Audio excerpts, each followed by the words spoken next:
நட்சத்திர வழிபாடை ஆண்டவர் எதிர்க்கிறார். அந்த நட்சத்திரங்களை நீங்கள் வழிபடக்கூடாது. ஏன்னா நட்சத்திரங்கள்லேயும் தூதர்கள் இருக்கிறாங்க.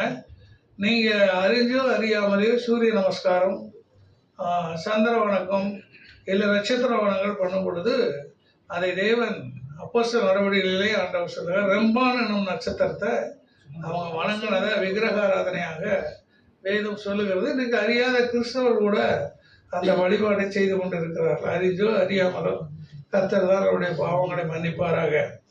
அதனால அதுக்கு பிறகு ஆண்டவர் ஆதாமை உருவாக்கினார். அவனுக்கு இணையாக ஏவாளை உருவாக்கினார். இதுல 2 பேரையும் கொண்டு போய் எங்க வச்சார்னா ஏதேன் தோட்டத்துல வச்சார். அங்க சகல விதமான விருட்சங்களும் கனிதரும் மரங்களையும் ஆண்டவர் உண்டாக்கினார். அந்த நாள்ல பனி தான் பெய்தது. இந்த பனியினால பழுக்கிற பழங்கள் அது ரொம்ப ஆசீர்வாதமா இருக்கும். இப்ப எல்லாம் பழங்களை பழுக்க வைக்கிறதுக்கு என்ன பண்றாங்க அப்படின்னா பலவிதமான கெமிக்கல் போட்டு, அது வாழைப்பழமா இருக்கட்டும், அது மாம்பழமா இருக்கட்டும், கல் வச்சு பழக்க வைக்கிறாங்க. ஆனா அன்னைக்கு அப்படி எல்லாம் இயற்கையாகவே அந்த பழங்களை பழுக்க வச்சதுனால அது அவ்வளவு டேஸ்டாகவும் இருந்துச்சு, அவ்வளவு ஆசீர்வாதமாக இருந்துச்சு. அப்பேற்பட்ட அந்த நிலைமையில தான் இவன் லூசிபர் துரத்தப்பட்டான். அவனும் அவனுடைய சேனையும் துரத்தப்பட்டது. அந்த துரத்தப்பட்ட நிலைமையில தான் கொண்டு போய் ஏதேன் தோட்டத்தில் கொண்டு போய் ஆண்டவர் யாரை வச்சார் அப்படின்னு சொன்னால் இந்த ஆதாமையும் ஏவாளையும் வச்சிருந்தார். அப்போ அவங்களுக்கு ஏற்கனவே 6 நாள் சகல விதமான, ஏன்னா அதுக்கு முன்னே இருண்ட உலகம், சூரியன்லாம் ஏற்கனவே இருந்தது தான். ஆனால் பாவம் செய்ததுனால சூரியனை தூக்கி அந்த பக்கம் வச்சுட்டார் ஆண்டவர். சூரியனுக்கு கட்டளையிட அது உதிக்காது இருக்கும். யோகனுடைய 9ஆம் அதிகாரத்தில் இருக்கிறது. அந்த சூரியனை தூக்கி அப்படி வச்சதுனால இந்த பூமியானது இருள்மயமாயிட்டு. அதனால இருக்கிற தண்ணி எல்லாம் திரவ நிலையில் இருந்த தண்ணீர் எல்லாம் திடநிலைக்கு ஐஸ் கட்டியா மாறிடுச்சு. அதனால ஆதியாகமம் 1-2 வசனங்கள்ல ஆவியானவர் ஜலத்தின் மேல் அசைவாடி கொண்டிருந்தார். இருள் இருந்தது, ஆழத்துல என்ன இருந்துச்சு, வெற்றிட இருந்துச்சு, ஒழுங்கின்மை இருந்துச்சு. அதனால திரும்ப அதை புதுப்பிக்கணும்னு சொல்லித்தான் ஆண்டவர் வெளிச்சம் உண்டாக கடவுதுன்னு சொன்னார்.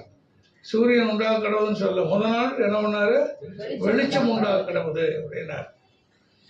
அப்போ அதில் கொண்டு வந்து ஏதேன் தோட்டத்தில் கொண்டு போய் ஆதாமையும் ஏவாளையும் அழைச்சிட்டு சகலவித மரியாதையோடு கூட, என்ன மகன் அவளுக்கு இணையான மகள் 2 பேர்த்தையும் கொண்டு ஏற்கனவே அவங்களுக்கு எல்லாவற்றையும் உண்டாக்கி வச்சு நீங்கள் சகல விதமான கனியும் புசிங்க அப்படின்னு சொல்லி கட்டளையிட்டு அவங்க அதை புசிச்சாங்க. ஆனால் கொஞ்ச நாள் ஆகும்போது அந்த புசிக்கிற கனியெல்லாம் அவங்களுக்கு என்ன ஆகி போச்சுன்னு சொன்னால், எந்த சாப்பாடுமே என்னதுன்னா கொஞ்ச நாள் தொடர்ந்து இட்லியே சாப்பிட்டுட்டு இருந்தா, தொடர்ந்து பூரியே சாப்பிட்டுட்டு இருந்தா என்ன ஆகும், அந்த மாதிரி தான் அவங்களுக்கு. அப்போ புசிக்க வேண்டாம் என்று விளக்கின கனியை அவங்க புசிக்கணும்னு ஒரு ஆசை அவங்களுக்குள்ள வந்துச்சு. அந்த ஆசையை தூண்டுவதற்கு ஒருத்தன் வந்தான், அந்த இச்சையை தூண்டுவதற்கு அவன் வந்தான். அது வேதம் சொல்லுகிறது, அந்த பழம் எப்படி இருந்துச்சுன்னா அழகும் ரொம்ப கவர்ச்சியாகவும் இருந்துச்சு, புசிப்புக்கு இனிமையுமா இருந்துச்சு. நீங்க எந்த டூப்ளிகேட்டையும் நீங்க எடுத்து பார்த்தீங்கன்னா, எந்த அது வீலா இருக்கட்டும், அதாவது டயரு டியூப் எதா இருந்தாலும் சரி, நீங்க எடுத்து பார்த்தீங்கன்னா இந்த ஒரிஜினல் டிம்மா இருக்கும். ஆனா இந்த டூப்ளிகேட் இந்த ஃபேனை கூட நீங்க பார்த்தீங்கன்னா இது ஒண்ணுதான் கம்பெனி ஃபேன் இங்க இருக்கிறது வெஸ்டர்ன் கிராம்டன். ஆனா நீங்க அதெல்லாம் பார்த்தீங்கன்னா டெல்லி ஐட்டம், லோக்கல் ஐட்டம். ஆனால் அதெல்லாம் பார்த்தீங்கன்னா எவ்வளோ அப்படி லைட் பட்டாலும் ரொம்ப பிரைட்டாக இருக்கும். ஆனால் இதை பார்த்தீங்கன்னா கொஞ்சம் டிம்மாக தான் இருக்கும். அந்த மாதிரி தான் ஒரிஜினலுக்கும் டூப்ளிகேட்டுக்கும், ஒரிஜினல் எப்போவுமே கொஞ்சம் டிம்மாக தான் இருக்கும், டூப்ளிகேட் எப்போவுமே என்ன கொஞ்சம் பிரைட்டாக இருக்கும். அதை ஏமாந்து இந்த ஆதாமும் எவ்வளோ என்ன பண்ணிட்டாங்கன்னா பழத்தை சாப்பிட்டாங்க. அதனால அவங்கள தேவன் சொன்னாரு, எப்பா நீ ஒரு நிமிஷம் கூட இந்த ஏதேன் தோட்டத்துக்குள்ள இருக்கக்கூடாது, ஒரு நிமிஷம் கூட ஏதேன் தோட்டத்தில் இருக்கக்கூடாதுன்னு சொல்லி மனுஷனை துரத்தி விட்டு ஜீவ விருஷத்துக்கு போகும் வழியை காவல் செய்ய ஏதேன் தோட்டத்துக்கு கிழக்கே கேருபீன்களையும் வீசிக் கொண்டிருக்கிற சுடரொளி ஆமா தூதர்களை அப்படி வச்சுக்கிட்டார். இனிமே யாருமே உள்ள நுழையாது. இந்த ஏதேன் தோட்டம் என்று சொல்வது ஒரு சபை. திரும்பவும் சபையை உருவாக்குவதற்காக ஆண்டவர் என்ன பண்ணார்னா இந்த தோட்டத்துக்குள்ள அவரே நுழைஞ்சார். அதனால வேதம் சொல்லுகிறது மெய்ப்பனை வெட்டுவே மந்தைகள் சிதறடிக்கப்படும் என்று சொல்லி அவரே நுழைஞ்சு அந்த சுடருக்கு பட்டயத்தை அப்படி ஓங்கிட்டு இருந்தா வெட்டாம அந்த வெட்டர்வா கீழே விடாது. அதனால அவர் என்ன பண்ணார்னா அங்க நுழைஞ்சு வெட்டுப்பட்டு அவர் மரித்து நமக்காக ஏதேன் தோட்டத்தின் வாசலை திறந்தார். அல்லேலூயா. பாருங்க, ஒரு பழத்தை சாப்பிட்டதுனால அங்க எப்படி ஆச்சுன்னு சொல்லி நம்முடைய வேதம் சொல்லுகிறது. அங்க என்ன பண்ணார்னா ஏதேன் தோட்டத்தை சபையாயின் தோட்டத்தை திறந்திருக்கிறார். சில சபைக்கு வருவதற்கு சோம்பேறித்தனப்படுவாங்க, வராம போயிடுவாங்க. இதெல்லாம் அவங்க என்ன நினைக்கிறாங்கன்னா அது பாஸ்டர் கிடப்பு அப்படின்னு நினைக்கிறாங்க. இல்லை, இப்படி வரலைன்னா உங்களுக்கு தான் நஷ்டம். அதில் ஆண்டவர் என்ன பண்ணுவார்னா நாம போகலைன்னா ஆண்டவர் வேற ஒரு சிப்பனையோ குப்பனையோ ஒரு கோவிந்தசாமியோ ஒரு சொல்லமாடனையோ என்ன பண்ணுவார்னா ஏற்படுத்தி தன்னுடைய ஊழியத்தை அவர் என்ன பண்ண மாட்டார்னா முடிக்காமல் விட மாட்டார். அடுத்து ஒரு பூட்டப்பட்ட கதவை பார்க்கிறோம். ஆதியாகமம் 7ஆம் அதிகாரம் 16வது வசனம். தேவன் அவனுக்கு கட்டளையிட்டபடியே ஆணும் பெண்ணுமாக சகலவித மாம்ச ஜந்துக்களும் உள்ளே பிரவேசித்தன. அப்பொழுது கர்த்தர் அவனை உள்ளே விட்டு கதவை அடைத்தார். ஆமா, உள்ளே விட்டு கதவை அடைத்தார். ஜனங்கள் பாருங்க, 6ஆம் அதிகாரத்துல ராட்சசர் பெருகிட்டாங்க. வலியவன் எளியவனை துன்பப்படுத்த ஆரம்பிச்சிட்டான். தேவன் எதவெல்லாம் செய்யக்கூடாதுன்னு சொன்னாங்களோ அதையெல்லாம் செய்தாங்க. ஒரு ஆடு மாடுகளை போல மனுஷன் அவனுக்குள்ளே நாசி சுவாசத்துல அவனை ஊதி அவனை ஜீவாத்மாவானான். ஒரு தெய்வத்துக்கு இணையாக அவனை படைத்தார். துக்க எழுதும் போது எழுதுகிறார், தமிழ் பைபிள்ல அப்படி இருக்கிறது, இந்த ஆதாம் தேவனுடைய தேவனால் உண்டாக்கப்பட்டவன் சொல்லி இருக்கிறது. ஆனா ஆங்கில வேளாமத்தில் ஆடம் சன் ஆஃப் காட், தன்னுடைய மகனுக்கு இணையாக அவனை உண்டாக்கினார். ஆனா அவர் தேவர் என்னவெல்லாம் செய்யக்கூடாதுன்னு சொன்னாங்களோ அதையெல்லாம் அந்த தலைமுறை செய்துச்சு. ராட்சசர்கள் பெருகிட்டாங்க. 6ஆம் அதிகாரத்துல கொடுமைகள் பெருகிடுச்சு, அக்கிரமம் பெருகி போச்சு, அநியாயம் பெருகி போச்சு. ஐயோ, மனுஷனுடைய நினைவுகள் நித்தம் பொல்லா இருக்குது, இதை ஜனங்களை அழிக்கணும் அப்படின்னு சொல்லி அவர் அழிக்கணும்னு சொல்லி தீர்மானம் எடுத்தார். தீர்மானம் எடுத்த பூமி எங்கும் சுற்றி பார்த்தா அது நோவா மட்டும்தான் கொஞ்சம் கர்த்தருடைய கண்களில் கிருபை கிடைச்சிச்சு. அவன் தேவனோடு சஞ்சரிக்கிறவனாக இருந்தான், தேவனுக்கு பயந்து நடக்கிறவனாக இருந்தான். அந்த சூழ்நிலையெல்லாம் பார்த்தார், இவர்களை விட்டு வச்சா சரிப்பட்டு வராதுன்னு சொல்லி அவர் தீர்மானம் எடுத்தார். ஒரு பெரிய மழையை வருவிச்சு இவங்க எல்லாம் மொத்தமாக அழைச்சிட போகிறோம் அப்படின்னு சொல்லி அவர் தீர்மானம் எடுத்தார். தீர்மானம் எடுத்துட்டு இந்த நோவாட்ட சொன்னார், எப்பா நீ ஒரு பேழை பேணுப்பா, நீ அந்த பேழைக்கு சைஸும் கொடுத்தாரு.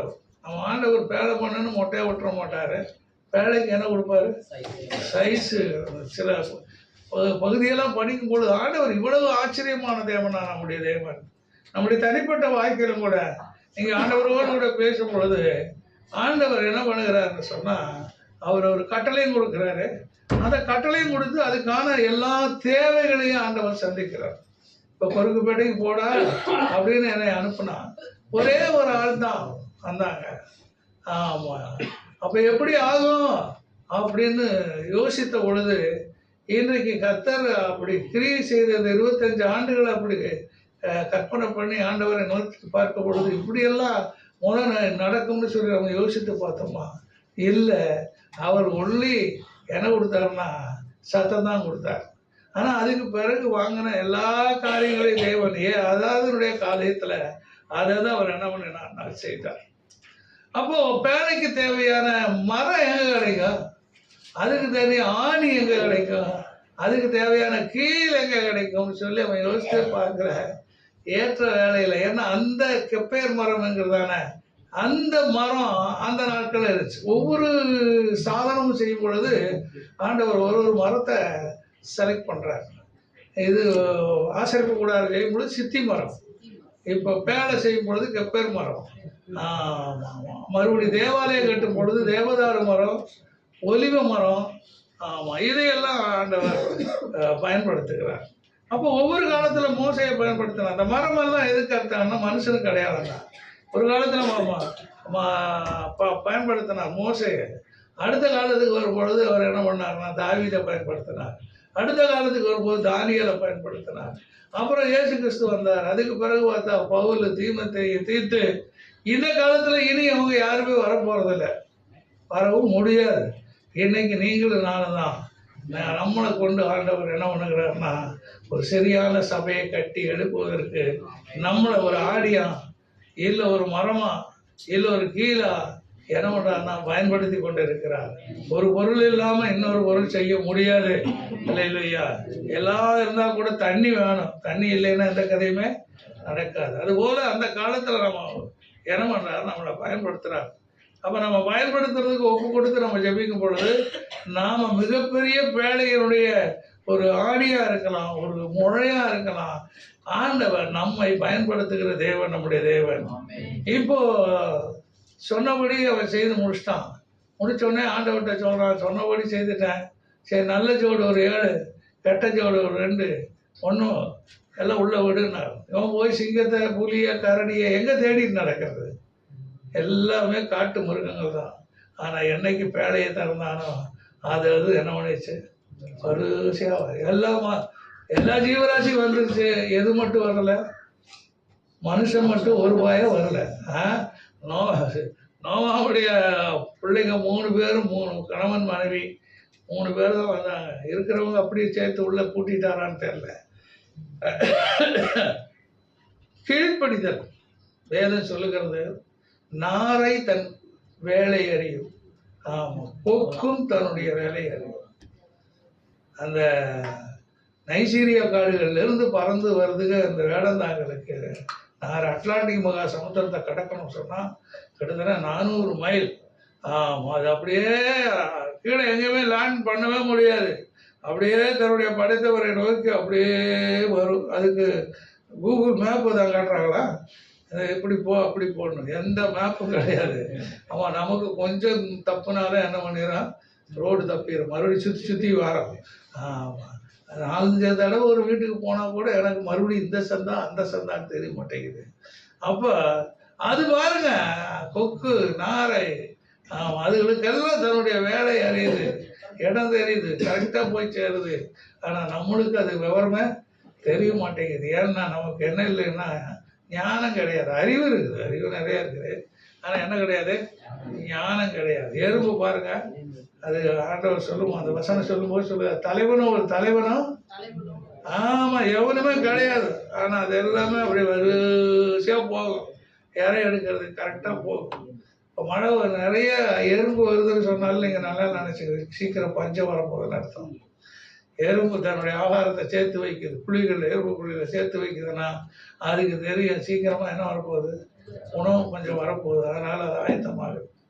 சரி, இங்கே ஆண்டவர் பாருங்க, அவங்களை எல்லாம் உள்ள விட்டு அவர் என்ன பண்ணாருன்னா கதவை போட்டுறாரு. கதவை நோவாவை உள்ளே லாக் பண்ணிக்கடா அப்படின்னு சொல்லி அவன் லாக் பண்ணியிருந்தான்னா அவன் மச்சான் ஒருத்தன் வருவான், மச்சான் உள்ளதான் இருக்கிறியா, கொஞ்சம் திறந்து விடு மச்சான், சரி சரி வா வா வா.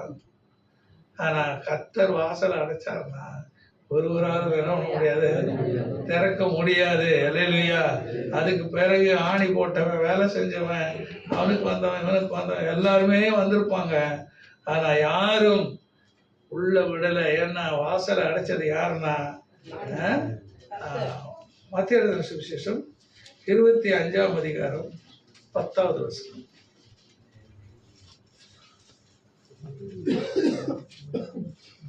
அப்படியே அவர்கள் வாங்க போன போது மணவாளன் வந்துவிட்டார், ஆயத்தமாய் இராதவர்கள் அவரோடு கூட கல்யாண வீட்டில். இந்த ஓவியம் மாத்திரம் கிட்டத்தட்ட ஒரு 25 வியாக்கியானங்கள். நமக்கு அந்த கதவடைத்த காரியத்தை மட்டும் பார்ப்போம். 10 பேர் கிளம்பிட்டாங்க பரலோக ராஜ்யத்துக்கு போனோம்னு சொல்லி. எத்தனை பேர் கிளம்பிட்டாங்க? 10 பேர். அப்ப இந்த கிளம்புனது எப்பன்னா ராத்திரியில கிளம்பிட்டாங்க. எப்ப கிளம்புனாங்க? ராத்திரியில. இரவில் கிளம்பிட்டாங்க. அதனால இவங்க 10 பேர் கையில என்ன இருந்துச்சுன்னு சொன்னா தீவெட்டி இருந்துச்சு. தீவெட்டி எடுத்துக்கொண்டு அவர்கள் புறப்பட்டு போகிறார். அவங்க 5 பேர் கையில புத்தி உள்ளவர்கள் 5 பேர், இவங்களே வகை இருக்கு. 5 பேர் என்னது புத்தி உள்ளவர்கள், 5 பேர் புத்தி இல்லாதவர்கள். இந்த புத்தி இல்லாதவர்கள் தங்கள் தீவெட்டிகளை எடுத்துக்கொண்டு போனார்கள். எண்ணெயை கொண்டு போகல. என்ன கொண்டு போகல? எண்ணெயை கொண்டு போகல. ஆனா தீவெட்டிகளை எடுத்துட்டு போனாங்க.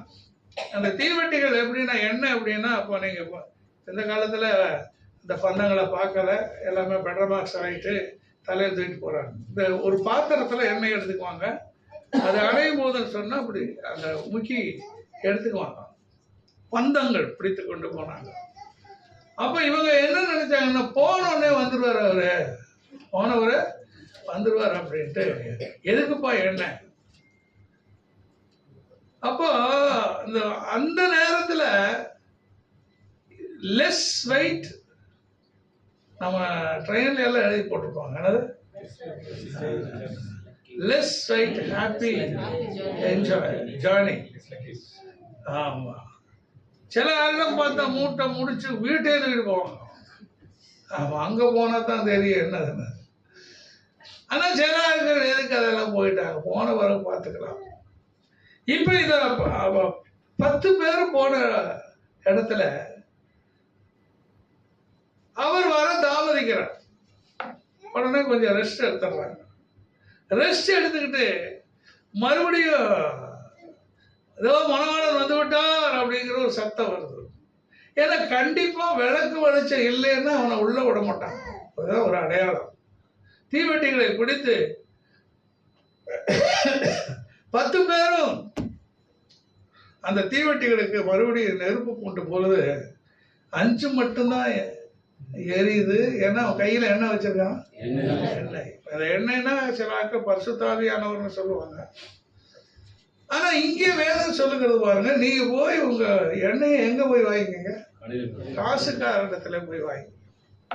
ஆனா காசுக்காரர் ஒரு பரிசுத்தாவியானவரை என்ன வாங்க முடியாது?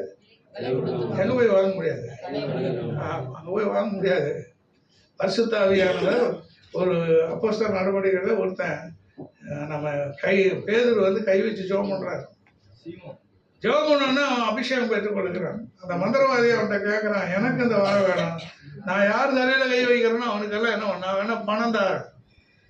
உடனே பேதுரு சொன்னார், உன் பணம் உன்னோட நாசமாய் போக கிடையாது, பணத்தினாலே அந்த பரிசுத்தாவிட பெற்றுக்கொள்ளும். அப்ப பரிசுத்த ஆவியானவரை காசு கொடுத்து என்ன பண்ண முடியாது. அப்ப காசு கொடுத்து வாங்கக்கூடியது என்ன அப்படின்னா நற்கிரியைகள். என்னது?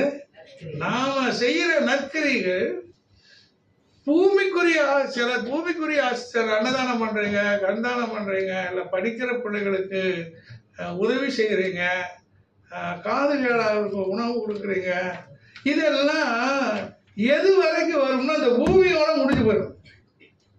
நான் சொல்றது எத்தனை பேருக்கு புரியுது?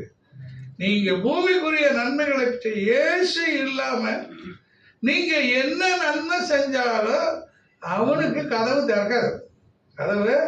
திறக்காது. இங்கேயே அவனுக்கு ஆசீர்வாதம். இப்ப நடிகர்கள்லாம் பாத்தீங்கன்னா அவன் வருவான். அங்கே கூட சொன்ன வருமான வரி கட்டுறதுக்கு பயந்து என்ன பண்றான்? ஒரு ட்ரஸ்ட் ஒன்று ஆரம்பிச்சிடறான், இல்லை ஒரு கட்சி ஒன்று ஆரம்பிச்சிடறான். அதன் மூலமா தன்னுடைய பணங்களை எல்லாம் என்ன பண்றான்? நலத்திட்டங்கள் அப்படின்னு சொல்லி செலவு பண்றான். இவனை எல்லாம் பரலோகத்தில் போய் ஆண்டவர் ஏற்றுக்க மாட்டார்.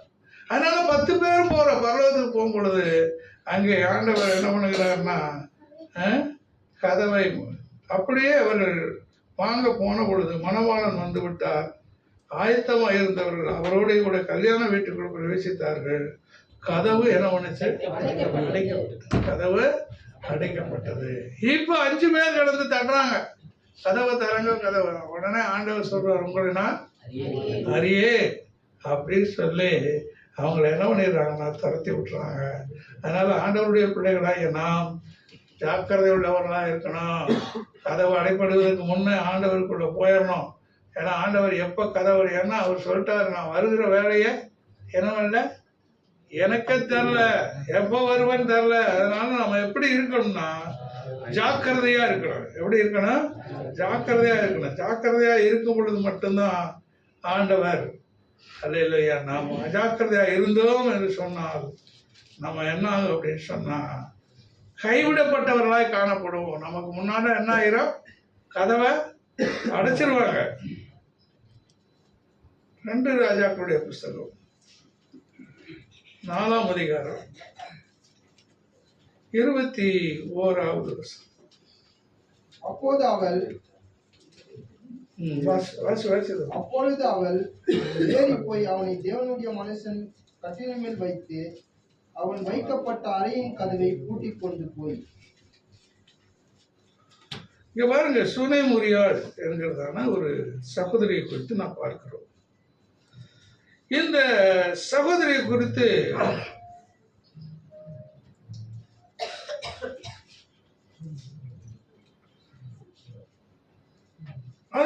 அவ ரொம்ப வசதியான மனுஷன். ஆனா வீட்டுக்காரன் எப்பேற்பட்டவனா, வயது முதிர்ந்தவன்.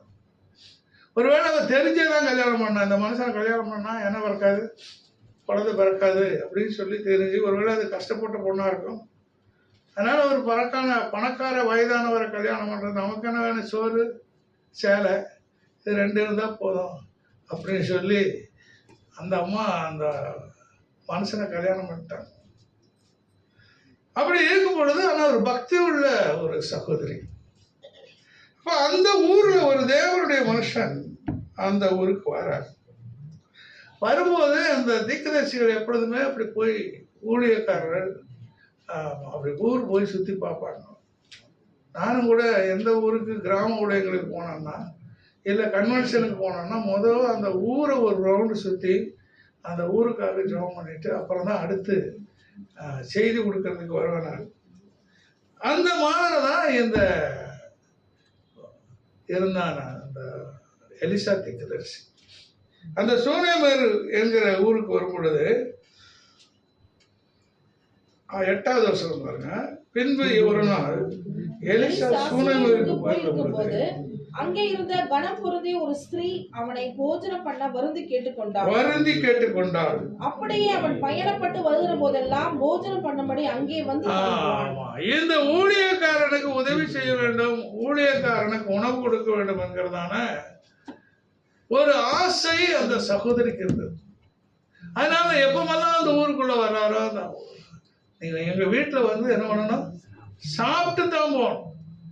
அதனாலதான் வேதம் சொல்லுகிறது, ஒரு ஊழியக்காரனுக்கு 1 கலசம் தண்ணீர் மாத்திரம் கொடுத்தீங்கன்னா அதுக்கு ஏற்ற பிரதிபலன் நீங்க அடையாம போக மாட்டீங்க. எதுக்கு ஏற்ற பலன்? அது நீங்க கொடுக்கிற 10 ரூபாயா இருக்கலாம், அது என்ன நோக்கத்தோடு கொடுக்குறீங்க அப்படிங்கிறது தான் ரொம்ப முக்கியமான விஷயம். வேதம் சொல்லுகிறது பாருங்க, மத்திய சுவிசேஷம் 10ஆம் அதிகாரம்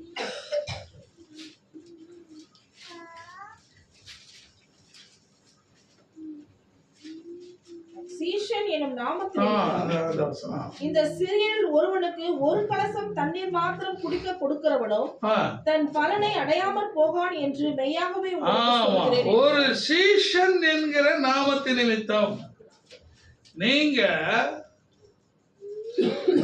1 கலசம் தண்ணீர் மாத்திரம் குடிக்க கொடுக்கிறவனும் தன் பலனை அடையாமல் போகான் என்று மெய்யாகவே உங்களுக்கு நான் என்ன பண்ணுகிறேன்னா சொல்லுகிறேன்.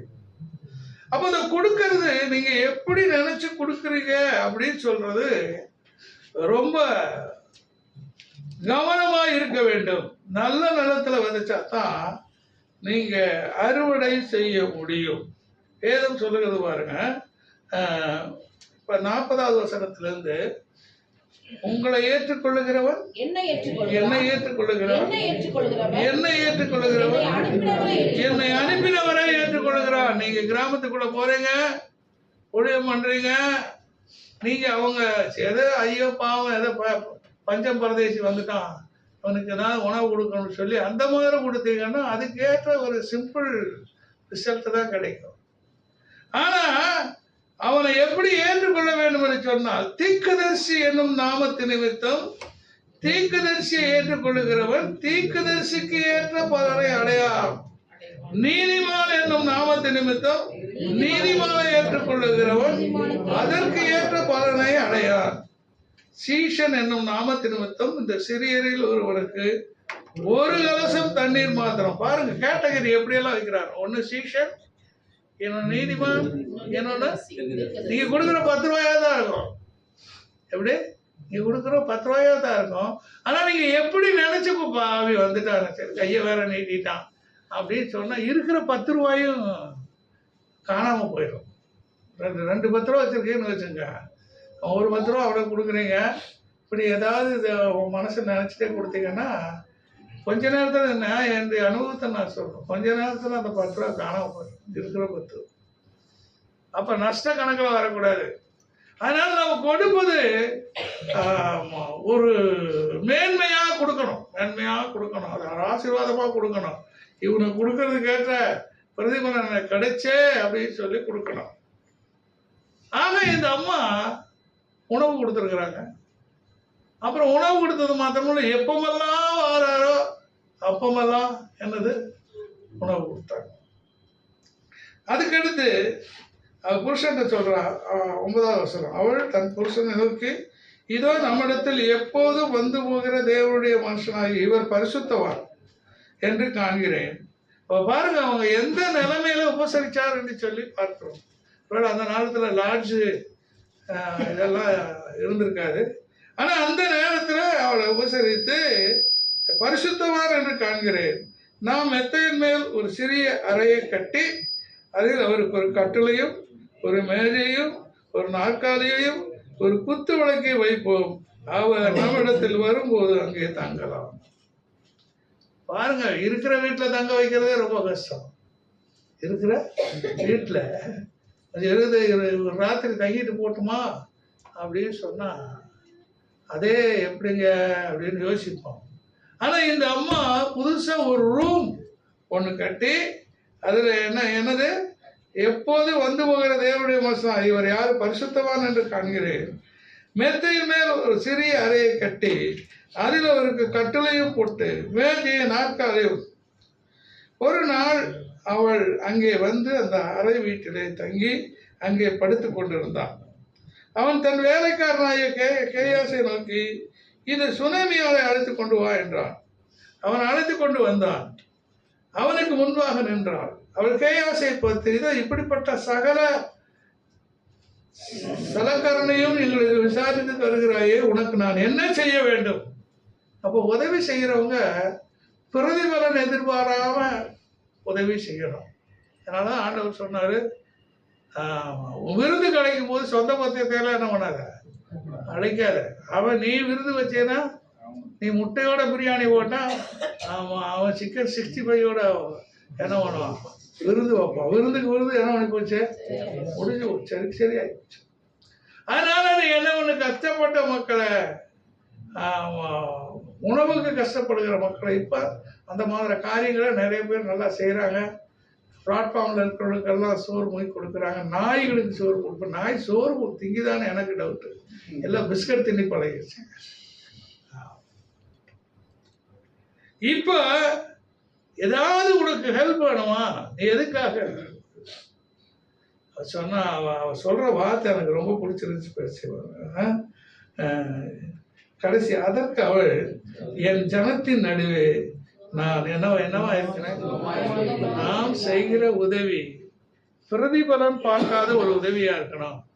அதனால பிரதிபலன் பார்க்காம அவள் செய்ததுனால அவள் நினையாத ஒரு ஆசீர்வாதத்தை ஆண்டவர் தரப்போறார். எத்தனை பேர் ராமேஸ்வரன் அவளுக்கு செய்ய வேண்டியது என்னவென்றால், கேயாசி அவள் கேட்டதுக்கு, அவள் அவனுக்கு பிள்ளை இல்லை, அவள் புருஷனும் பெரிய மனுஷன். எப்படி இப்ப மற்ற எங்கேயும் பார்த்தீங்கன்னா நம்ம பெண் மலடைத்தான் பார்த்துருக்கோம். அந்நாள் ஒரு மலடி. ஆமா, எங்க பார்த்தாலும் பெண் மலடைத்தான் நம்ம பார்த்துருக்குறோம். ஆனா இங்கதான் நம்ம வேதத்துல நம்ம பார்க்கிறோம். ஆமா, அவன் வயசாகி போச்சு, அவனால குழந்தை இல்லையா. இப்ப நம்ம ஆபிரகாமை கூட பார்த்தீங்கன்னா 99 வயசுல குழந்தை பெற்றதுக்கு பிறகு கூட, அதுக்கும் பிறகு 2 கல்யாணத்தை பண்ணி பிள்ளைகளை பெற்றாகும். ஒரு கல்யாணம், முதல்ல ஆகாரு, அப்புறம் சாரா, தூராள். அப்புறம் கேத்தூரா. ஆனா இந்த மனுஷன் அப்படி அல்ல. ஆண்டவர் பாருங்க, முடியாததை முடிக்கிற தேவன் நம்முடைய தேவன். எது நடக்காதுன்னு நினைக்க, ஆனா அந்த அற்புதத்தை அந்த மனுஷன் புரிஞ்சுக்கிட்டானா இல்லையான்னு தெரியல. அந்த அற்புதத்தை அந்த மனுஷன் புரிஞ்சுக்கிட்டானா இல்லையான்னு தெரியல. ஆனா அவன் சொல்றான், 15ஆம் வசனம், அப்பொழுது அவன் அவளை கூப்பிடு என்றான். கூப்பிட்ட பொழுது அவள் வந்து வாசற்படியில் இருந்தாள். சரி, 17ஆவது வசனம் பாருங்க. அந்த ஸ்திரீ கற்பம் தரித்து எலிசா தன்னோடு சொன்னபடி ஒரு உற்பவ கால திட்டத்திலே குமாரனை பெற்றாள். என்னது பாருங்க, முடியாத காரியம் அவன் நினைச்சு பார்க்கவே இல்லை. நினையாம உதவி செய்தது, நினையாம அற்புதங்கள் அடையாளங்களை பெற்றுக்கொள்வதற்கு அவள் ஒரு வெளிப்பாடு உள்ள ஒரு தீர்க்கதரிசியாக இருந்தார். எத்தனை பேர் ஆமே சொல்லுங்க. ஆமா, நினைச்சு பார்த்து செய்யல. ஆனா பரிசுத்தவான்களுக்கு நம்ம உதவி செய்யும் பொழுது, பரிசுத்தவான்களுடைய உணவுல இல்ல உடையில இல்ல அவருடைய தேவைகள்ல நீங்க உதவி செய்ய ஆரம்பிக்கும் பொழுது, ஆண்டவர் நீங்க நினைச்சு பார்க்க முடியாத அற்புதங்களையும் அதிசயங்களையும் ஆண்டவர்களுடைய வாழ்க்கையில செய்கிற தேவனாக இருக்கிறார். 18, அந்த பிள்ளை வளர்ந்தான். ஒரு நாள் அவன் அறுப்பவர்களிடத்திலிருந்து தன் தகப்பன் அடைக்கு போயிருக்கும் போது தன் தகப்பனை பார்த்து, என் தலை நோவுகிறது என்றான். அப்பொழுது அவன் வேலைக்காரரிடத்தில், இவன் தாயிடத்தில் எடுத்து போய்விடு என்றான். அந்த தகப்பன் பிள்ளைய நேசிக்கிறவனா இருந்தா, வயசு காலத்துல எனக்கு ஒரு குழந்தை கிடைச்சிச்சு அப்படின்னு நினைச்சா அவனே ஓடி தூக்கிட்டு வந்திருக்கணும். என்ன பண்ணிருக்கு, நான் சொன்னது புரியுதா? ஆமா, அவன் அந்த குழந்தைய நேசி வயசு காலத்துல. இப்ப ஈசாக்கு அப்படித்தானே. ஈசாக்கு அவங்க ஆபிரகாம் ஏகபுத்திரனும் ஏகசுதனும் அவனும் நேசிச்சான் அவன் வயசு காலத்துல. ஏன்னா இவன் பாருங்க, பிள்ளை எடுத்து அங்க போயிடுறான், ஒரே 999. இவன் வேலைக்காரிட்ட விட்டு உடனே பாருங்க. அப்பொழுது அவன் ஏறி போய் அவனை தேவனுடைய மனுஷன் கட்டில் மேல் வைத்து அவன் வைக்கப்பட்ட அறையின் கதவை பூட்டி கொண்டு போய், குழந்தை என்ன பண்ணு போச்சு, செத்து போச்சு. குழந்தை செத்து போச்சு. மடியில வச்சு பார்த்தா குழந்தை செத்து போச்சு. இப்ப அவருடைய விசுவாசம் என்ன தெரியுமா, இந்த எலிசா படுத்த கட்டல்ல என் பிள்ளை போய் படுத்தா கண்டிப்பா சுகமாகும். இல்லையா? அந்த குழந்தைய தூக்கி கொண்டு போய் நம்மளா இருந்தா என்ன பண்ணிடுவோம், ஒன்னு ஆஸ்பத்திரிக்கு தூக்கிட்டு ஓடி போய் செத்து போச்சுன்னு சொன்னா ஒவ்வொன்று கொஞ்ச நேரம் ஒப்பாரி வைப்பான், சரி அடக்கம் பண்றதுக்கான வேலை. ஆனா அந்த சகோதரியுடைய விசுவாசத்தை பார்த்தா அதை கொண்டு போய் கட்டில கொண்டு போய் போட்டு, புருஷனுக்கு சொல்லல, வேலைக்காரனுக்கு சொல்லல, கதவை பூட்டுனாங்க. ஏன்னா அந்த கட்டில போட்டு படுத்தா சுகமாகும் அப்படின்னு சொல்லி. உடனே புருஷன்ட்ட சொல்றான், நான் உடனே அந்த மனுஷனை போய் பார்க்கணும்.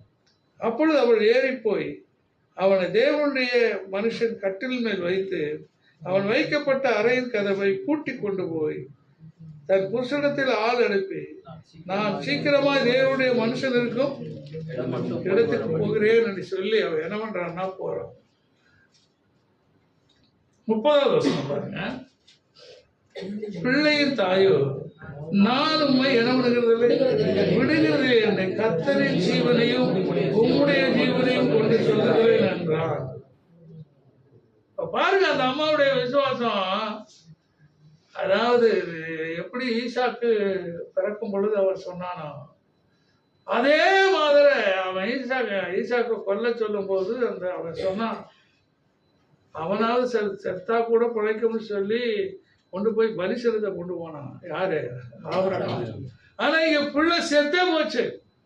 செத்த பிள்ளைய கொண்டு போய் எங்க போட்டா, அரை கதவுக்குள்ள பூட்டி விட்டான். பூட்டி விட்டுட்டு போய் தேவனுடைய அவன் கொஞ்சம் ஒரு தடி எடுத்து கொண்டு போய் மேலே போட்டு பார்க்குறான் கையாசி. எந்த சம்பவம் நடக்கல. ஆனா அவளுடைய விசுவாசம், நீ வா வந்து என் குழந்தைய வந்து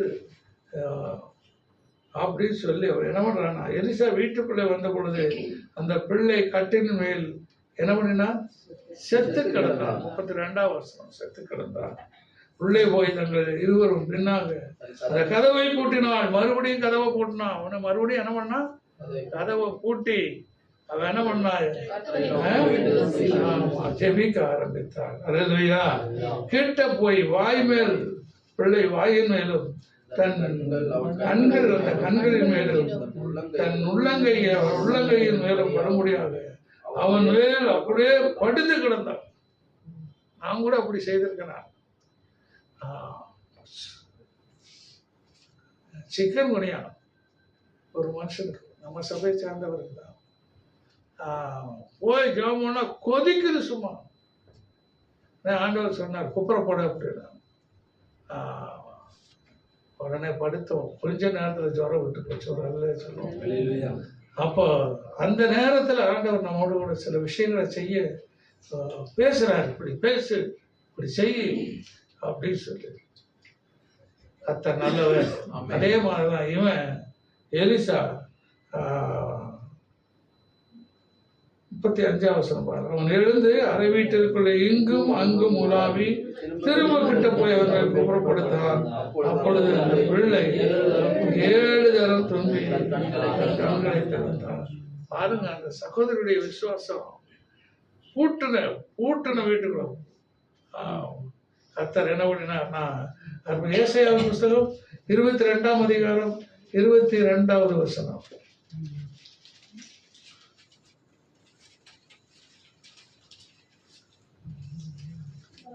தாவீதின் திறவுகோலை உடையவர், தாவீதின்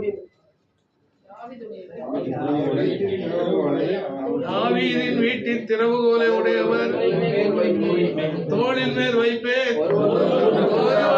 கூடாதபடிக்கு அவன் திறப்பான். அப்படியே தலைமையில கை வச்சிருங்க. தாவீதின் வீட்டின் திறவுகோலை என் தோளின் மேல் வைத்திருக்கிறார். நான் கூட்டக்கூடாதபடிக்கு திறப்பேன், ஒருவரும் திறக்க கூடாதபடிக்கு நான் பூட்டுவேன். அல்லேலூயா. அந்த அபிஷேகம் நமக்குள்ளே இருக்கும் பொழுது ஆண்டவர் நம்மளை என்ன பண்ணுகிறார்னா விசேஷித்த கிருபையினாலே நிரப்புகிற தேவனா இருக்கிறார். நான் சொல்லியிருப்பேன், இருந்தாலும் மறுபடியும் இந்த பிரசங்கத்துக்கு ஞாபகமா நான் சொல்லுகிறேன். நான்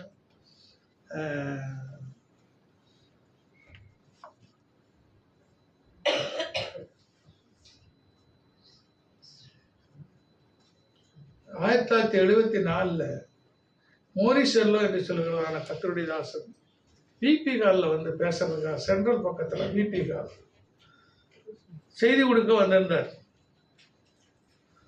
செய்தி கொடுக்க வந்திருந்தப்போ ஈவினிங் கூட்டத்தில் அவர் பேசணும். ஆனால் அவருக்கு பயங்கரமான வயிறு வலி. அதனால அவர் கார் டிரைவர்கிட்ட சொன்னாங்க, எனக்கு புக் பண்ணியிருக்கிற லாட்ஜுக்கு கொண்டு போயிரு, லாட்ஜுக்கு கொண்டு போயிரு. போய் ஒரு 9 மணிக்கு படுத்துறதான். எல்லா லைட்டையும் போட்டு தான் அவர் இப்படி மல்லாக்க அவர் படுத்துட்டாராம். வலி தாங்க முடியல. அந்த சமயத்துல ஒரு கரிய உருவம் வந்து நினைச்சான். செரலோ, நான் யார் தெரியுமா? இந்தியாவினுடைய அந்தகார லோகாதிபதி. இந்த இந்தியா என் கையில இருக்குது. இன்னைக்கு என்னை அனுப்பினவன் சொன்னா உன்னை கொண்டுட்டே வரணும்னு சொல்லியிருக்கிறாங்க. நீ அமெரிக்கால வாலாட்டின மாதிரி இங்க வாலாட்டக்கூடாது. அதனால இன்னைக்கு நான் உன்னை என்ன பண்ண போறேன், சொல்ல போறேன். உடனே அவர் உன்னதமானவரின் மறைவில் இருக்கிறவர் உடனே 91ஆம் சங்கீதம் சொல்லியிருக்கிறார். இருளில் உண்டாகும் பயங்கரத்துக்கும் பகலில் பறக்கும் அம்புக்கும் சரல நிறுத்து. இதை ஏசிட்டே சொல்லியிருக்கிறாங்க. எனக்கும் தெரியும் 91ஆம் காதி உன் பாதம் கல்லில் இடராதபடிக்கு 3 மணி நேரம் போராட்டமா. லைட் எல்லாம் ஏறிதா, நான் ஃபுல்லா இருள். நீ இந்தியாவுக்குள் நுழையக்கூடாது, உடனே இது வாங்கிட்டு நீ உடனே கிளம்பி போயிடணும். ஏன்னா நிறைய அற்புதங்களை செய்கிறவர் அவருக்கு இருக்கிற வல்லமை என்ன சொன்னா, பவர். இவங்களை தொட்டா அவங்களுக்கு தொட்டா ஒரு ஆளை தொட்டா போதும், ஃபுல் பவர். ஏன்னா அவருடைய மீட்டிங்கில் நான் 4 நாள் மீட்டிங்கு 85 நான் கலந்துட்டேன். நான் 1985 அவரே நேரடியாக சொன்ன சாட்சி. அப்போ 3 மணிக்கு தான் ஒரு லைட்டா ஒரு வெளிச்சம் வந்து சார், லைட்டா வெளிச்சம் வந்து. என்ன ஆண்டவரே கைவிட்டுட்டீரே அப்படி? இல்லை, நான் உன்னுடைய ஒளி ஆசிரியர் 2 வருஷத்துக்கு முன்னதான் அவர் செத்தார். கிட்டத்தட்ட 90 வயசுக்கு மேல வாழ்ந்து ஒரு செத்தார்.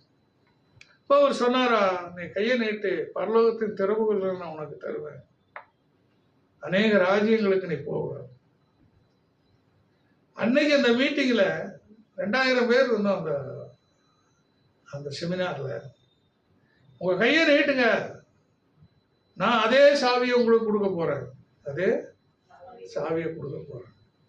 நாங்க எல்லாரும் கையை நீட்டினோம். ஒவ்வொருத்தரும் அதாவது அந்த சாவி வந்து டச் பண்ற ஃபீலிங் உணர்ந்தான். ஒரு அல்ல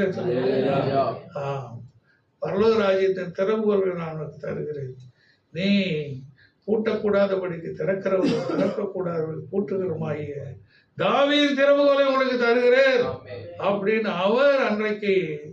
சில பாஸ்டர்ஸ் இப்பவுமே போன் பண்ணி என்கிட்ட கேட்பானா, எப்படின்னா அவ்வளவு வல்லமை நமக்கு அன்னைக்கு கிடைச்சிச்சு அப்படின்னு சொல்லி. இப்ப கர்த்தருடைய அபிஷேகம் என்பது சாதாரண விஷயம் கிடையாது. பூட்டி இருக்கிற வீட்டை திறக்கக்கூடிய வல்லமை நமக்கு இருக்கிறது. திறந்திருக்கிற பூட்டை வீட்டை திறக்கக்கூடிய வல்லமை தேவன் நமக்கு தந்திருக்கிறார். பாருங்க, மத்திய எழுதின சுவிசேஷம் 18ஆம் அதிகாரம் 19வது வசனம்.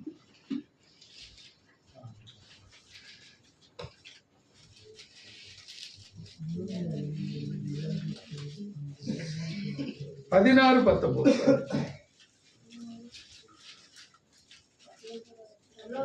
பரலோக ராஜ்யத்தின் திறவுகோல்களை நான் உனக்கு தருவேன். பரலோக ராஜ்யத்தின் திறவுகோல்களை உனக்கு தருவேன். பூலோகத்திலே நீ கட்டுகிறது எதுவோ அது பரலோகத்திலும் கட்டப்பட்டிருக்கும், பூலோகத்திலே நீ கட்டவிழ்ப்பது எதுவோ அதுவும் பரலோகத்திலே என்ன பண்ணக்கூடாது, கட்டப்பட்டிருக்கும். அப்ப இந்த தேசத்தை, இந்தியாவை, என்னுடைய விசுவாசம் என்னன்னா, செர்லோ, டிஜிஎஸ், ஜீவானந்தோ, இவர்கள் எல்லாரும் இந்தியாவை ரட்சிக்கணும். ஜீவானந்த ஐயா பேசும்போது சில பாராளுமன்றத்தில் சில எம்பிக்கள் போய் உட்காருவார்கள். ஆமா, கிட்டத்தட்ட 20 வருஷத்துக்கு முன்ன பேசினார். ஆனா அவங்க சொன்னதெல்லாம் நிறைவேறல. நான் என்னுடைய விசுவாசம், நம்ம பிள்ளைகளை கொண்டது ஆண்டவர் செய்யப்படும். இந்தியா ரட்சிக்கப்படாம எழுப்புதல் வராது. அங்க இந்தியா ரட்சிக்கப்படணும். ஜாதி ஜாதியா, இதுக்கு காரணம் என்ன? ஜாதி பிரச்சனை தான் இங்க. ஆமா, ஐயோ நான் இந்த ஜாதியாச்சே, ஒண்ணு கிடைக்காத, இந்த ஜாதியாச்சே, எங்க ஜாதி ஜனம் கேட்க மாட்டாங்க. ஆனா வெளிநாட்டுல எல்லாம் என்ன கிடையாது, ஜாதி பிரச்சனை கிடையாது.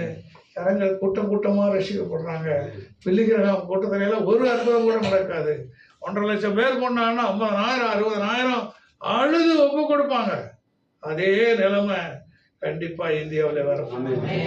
ஜனங்கள் ரசிக்கப்பட போறாங்க. சின்ன ஆட்களை கொண்டு, அல்ல பிரபலம் இல்லாத ஆட்களை கொண்டு ஆண்டவர் இந்த தேசத்தை சந்திக்க போகிறார். அது நம்ம சபையும் ஒண்ணும். அதற்காக நாம் ஆயத்தமாக இருக்கிறோம். மத்திய எழுதின சுவிசேஷம் 6ஆம் அதிகாரம் 6வது வசனம். நீயும் ஜெபம் பண்ணும் பொழுது உன் அறை வீட்டுக்குள்ளே பிரவேசித்து உன் கதவை பூட்டி அந்தரங்கத்தில் இருக்கிற உன் பிதாவை நோக்கி ஜெபம் பண்ணு. அப்பொழுது அந்தரங்கத்திலே பார்க்கிற உன் பிதா வெளியங்கரமாய் பூட்டுங்க, கதவை பூட்டுங்க. அல்லேலூயா. அவனெல்லாம் பூட்டினவன்லாம் கதவை தட்டி பார்த்துட்டு போயிட்டான். ஆனா ஆண்டவர் உங்களை என்னையும் பார்த்து, இந்த புதிய ஏற்பாட்டு தேவனுடைய பிள்ளைகளை நம்மளை பார்த்து ஆண்டவர் சொல்லுகிறார். என்ன சொல்லுகிறார்னா, உங்க கதவை என்ன பண்ணுங்க, பூட்டுங்க. பூட்டி கதறுங்க. தேசத்தினுடைய ரட்சிப்புக்காக கதறுங்க. உங்க தெருவுக்காக ஜெபம் பண்ணுங்க. அல்லேலூயா. ஆமா, ஜெபிக்கும் பொழுது ஆண்டவர் சொல்லுகிறார் பாருங்க. அதை 7வது வசனம் பாருங்க. அன்றியும் நீங்கள் ஜெபம் பண்ணும் பொழுது அஞ்ஞானிகளை போல என்னது வீண் வார்த்தைகளை இன்னைக்கு நிறைய ஊழியக்காரருக்கு ஜெபம் பண்ண தெரியல. இந்த பிரதருக்காக ஜெபம் பண்ணுங்கன்னு ஒருத்தர் ஜெப குறிப்பு சொல்லுது. அவர் வருத்தப்பட்டு பாரசமுக்கிறவர்களே எல்லாரும் என்னிடத்துல வாருங்கள், நான் உங்கள் எதுக்கு அந்த பிரதருடைய பிரச்சனைக்காக ஜெபம் பண்ணு அப்படின்னு நான் ஜெப குறிப்பு கொடுத்தா அவர் என்ன சொல்றாருன்னா, நீங்க கூப்பிட்டாங்க உனக்கு வசனம் தெரியும்னு இந்த ஜெபம் பண்ணியா இல்ல தெரு பிரசங்கத்துக்கு போறியா? ரெண்டுல ஒண்ணு சொல்லுவார். இல்ல பாஸ்டர் என்ன நல்ல பாஸ்டர், எந்த ஜெப குறிப்புக்கு சொல்றாங்களோ அதுக்கு ஜெபம் பண்ணணும். அதனால ஆண்டவர் சொல்றாரு, நீங்கள் ஜெபம் பண்ணும் போது என்னது அஞ்ஞானிகளை போல மனப்பாடமா தெரிஞ்ச வசனங்களை எல்லாம் என்னமோ ஆண்டவருக்கே வசனம் தெரியாது, நீ வந்து வசனம் சொல்ல. எந்த பிரச்சனைக்காக ஜெபம் சொல்லணுமோ அதை ஒரு 10 நேரம் கூட சொல்லுங்க. ஒண்ணு அப்படியே காய்ச்சல் சுகமாகுவதாக, காய்ச்சல் சுகமாகுவதாக சொல்லுங்க, ஒண்ணு தப்பே கிடையாது. இல்லை உடனே அங்க 12 பெரும்பாடுள்ள ஸ்திரியை குணப்படுத்தின ஆண்டவரே இருக்கிற பைபிள் இருக்கிற வசனத்தை எல்லாம் சொல்றது.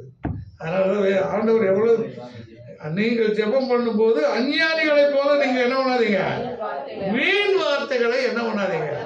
நல்லப்பா நீங்க உட்கார்ந்து இருக்கும் போது சொல்லலாம், இந்த விசுவாசத்தை தூண்டுகிற வார்த்தைகளை சொல்லலாம். ஆனா தேவையற்ற வார்த்தைகள் நாம் என்ன பண்ணக்கூடாது. முதலாவது அந்தரங்கத்துல ஜெபிக்கிற தேவனுடைய பிள்ளைகளா இருக்கணும். அப்படி ஜெபம் பண்ணினீங்கன்னா வெளியங்கரமான பதில்களை ஆண்டவர் என்ன பண்ணுகிறார், தவிக்கிற தேவனா இருக்கிறார். வெளிப்படுத்த விசேஷம் 3ஆம் அதிகாரம் 7வது வசனம்.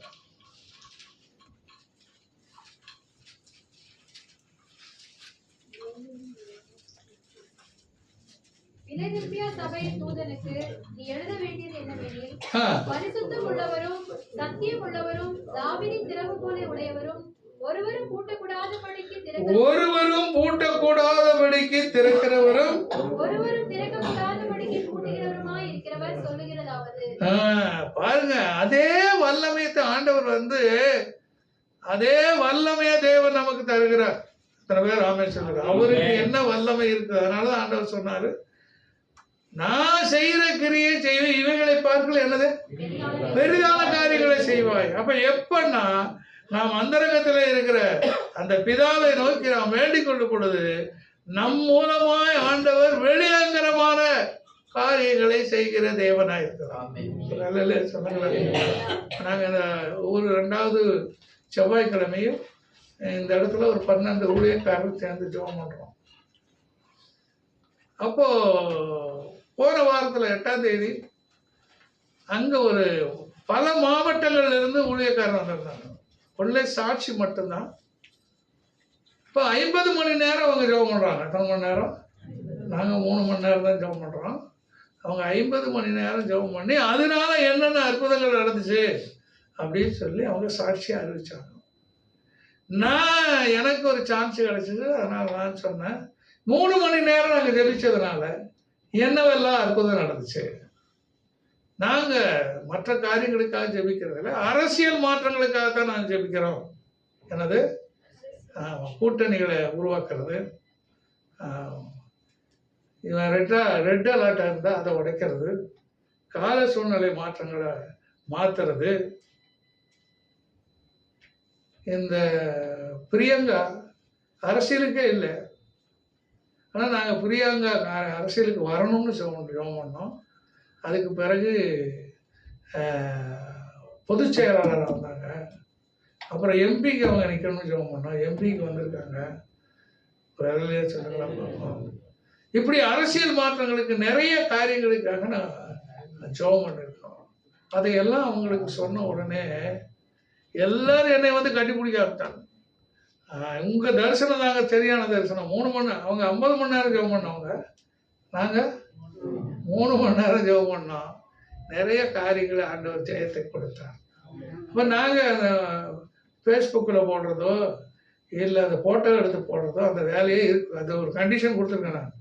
எந்தவித காரணத்தை கொண்டு அட்வர்டைஸ்மெண்ட்டே இருக்க கூடாது.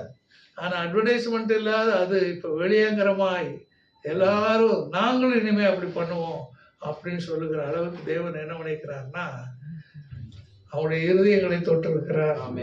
அதில் எப்படி ஜெபிப்பது? அப்போ அறை வீட்டுக்குள்ளே புகுந்து நாம் கதவை பூட்டி ஜெபிக்கும் பொழுது ஆண்டவர் அதுக்கு ஆண்டவர் என்ன பண்ணுகிறாருன்னா வெளியங்கரமான பதில். என்னது? நம்ம ஜெபத்துக்கு அட்வர்டைஸ்மெண்ட் தேவையில்லை. ஏன்னா ஜெபம் என்பது மூச்சு. என்ன மூச்சு? அதுக்கு ஒரு ஃபங்க்ஷன். ஆமாம், அப்படியெல்லாம் கிடையாது. ஜெபம் என்பது நம்ம எப்படி சுவாசிக்கிறோமோ, எப்படி சுவாசிக்கணும்னா என்ன, அதுக்கு ஒரு ஃபங்க்ஷன் வச்சுக்கலாம். சுவாசம் மூச்சு விடுறதுக்கு ஒரு ஃபங்க்ஷன் வச்சுக்கலாம். இல்லை இல்லை இல்லை, அது இயல்பாகவே நாம் ஜெபிக்க வேண்டியது. ஜெபிக்கும் பொழுது ஆண்டவர் நமக்கு வாக்குத்தத்தங்களை கொடுக்கிறார். தாவீதின் திறவுகோலை உடையவர், என்னோட நமக்கு பூட்டக்கூடாதபடிக்கு திறக்கிறவரும் ஒருவரும். ஆண்டவர் நமக்கு அதிகாரத்தை கொடுக்கிறார். அப்படி எழுமன கர்த்தரை ஸ்தோத்திரம் பண்ணுவோமா? Glory to God. நம்முடைய விசுவாசம் பூட்ட அந்த சகோதரி தான் செத்து போன மகனை கொண்டு போய் கட்டல்ல படுத்தான். ஒருவேளை எலிசா படுத்த கட்டல்ல படுத்தா சுகமாயிரும்னு சொல்லி அந்த விசுவாசத்தோடு கூட போட்டான். ஆனா இல்லை, பூட்டின கதவுக்குள்ள ஆண்டவர் ஜீவனை கொடுத்தார். முடியாது என்று சொல்லுகிற இடத்துல முடிக்கிற தேவனாய் இருக்கிறார். அப்படியே நாம் கர்த்தரை ஸ்தோத்திரம் பண்ணுவோம்.